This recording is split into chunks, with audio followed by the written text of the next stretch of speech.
সকলকে পশুর first aid চ্যানেলে স্বাগতম। যারা চ্যানেলটি নতুন দেখছেন তারা অবশ্যই সাবস্ক্রাইব করবেন এবং যারা এখনও সাবস্ক্রাইব করবেননি তারাও সাবস্ক্রাইব করবেন।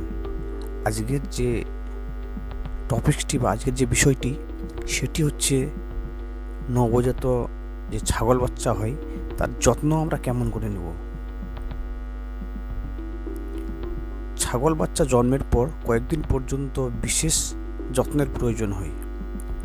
জন্মের পর থেকে অর্থাৎ 3 দিনের মধ্যে ভালো যে ছাগল বাচ্চা হয় তা কিন্তু লাফালাফি বা ছোটাছুটি শুরু করে দেয়।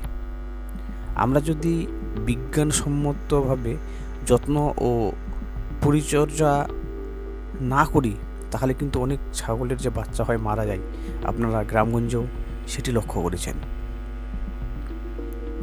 যখন বাচ্চা ভূমিষ্ঠ হলো অর্থাৎ যখন বাচ্চাকে আমরা ডেলিভারি করলাম বা বের করলাম তার মায়ের গর্ভাবস্থা থেকে, তখনই কী করে মা অর্থাৎ মা ছাগল যে আছে সেটি জিভ দিয়ে তার পরিষ্কার করে দেয়, যে শ্লেষ্মাগুলো থাকে মিউকাসগুলো থাকে তা পরিষ্কার করে। যদি তা না হয় তাহলে আমাদের উচিত আমরা বাচ্চার নাক, চোখ, মুখ ও শরীরের অন্যান্য অংশ যে শ্লেষ্মাগুলো থাকবে অর্থাৎ যে লালা টাইপের জিনিসগুলো থাকবে ওর গায়ে, সেগুলো পরিষ্কার করে দিতে হবে।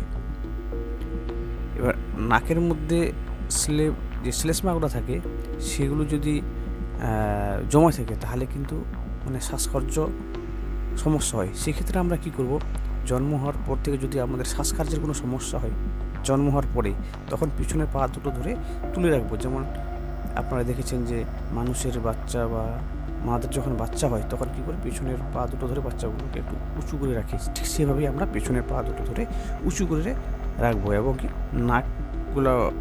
নাক যে আছে সেগুলো আমরা পরিষ্কার করে দেবো। আর যদি তাও না হয় একটু কাজ করতে হবে, একটু ছোট্ট টুকরো দিয়ে নাকের মধ্যে সুরসুরি দিলে হাঁচি দেয় অনেক সময়, ভিতরে বুকের মধ্যে যে সমস্ত শ্লেষ্মাগুলো চলে যায়, মিউকাস চলে যায়, সেগুলি বের হয়ে যায়।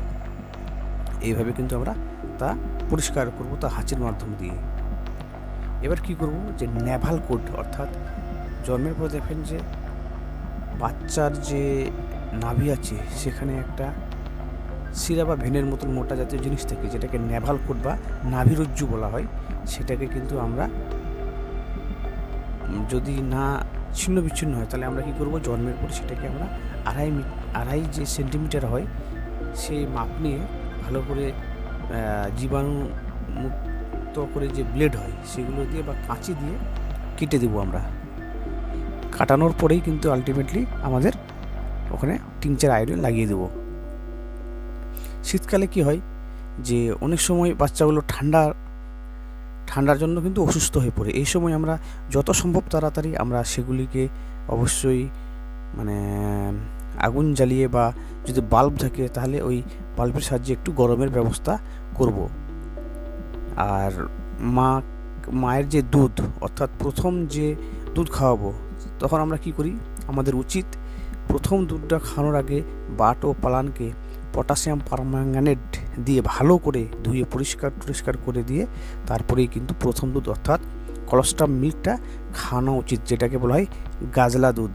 এই গাজলা দুধ খাওয়ালে কিন্তু আমাদের যে বাচ্চাটা থাকবে বাচ্চার ভেতরে ইমিউনিটি পাওয়ার হবে, অর্থাৎ রোগ প্রতিরোধ ক্ষমতা বেড়ে যায়। কিন্তু আমরা গ্রামগঞ্জে দেখি যে ওই দুধ গাভীর ক্ষেত্রেও অর্থাৎ গরুর ক্ষেত্রেও দুধটাকে টেনে ফেলে দেওয়া হয় অথবা অন্যভাবে দুধটাকে নষ্ট করে দেওয়া হয়, খাওয়ানো হয় না। এই ধারণা থেকে সবাই দূরে থাকবেন। প্রথম অবস্থায় যে কলস্ট্রাম মিল্ক হবে সে মিল্ক কিন্তু অবশ্যই খাওয়াতে হবে, এটুকু সবাইকে নজরে রাখতে হবে। তাহলে কি রোগ প্রতিরোধ ক্ষমতা বাড়বে এবং কি বাচ্চাটি হৃষ্টপুষ্ট হবে। এই দুধে প্রচুর পরিমাণ প্রোটিন, ভিটামিন ও মিনারেলস থাকে। মিনিমাম জন্মের 5 দিন পর্যন্ত দুধ ভালো করে খাওয়াতে হবে।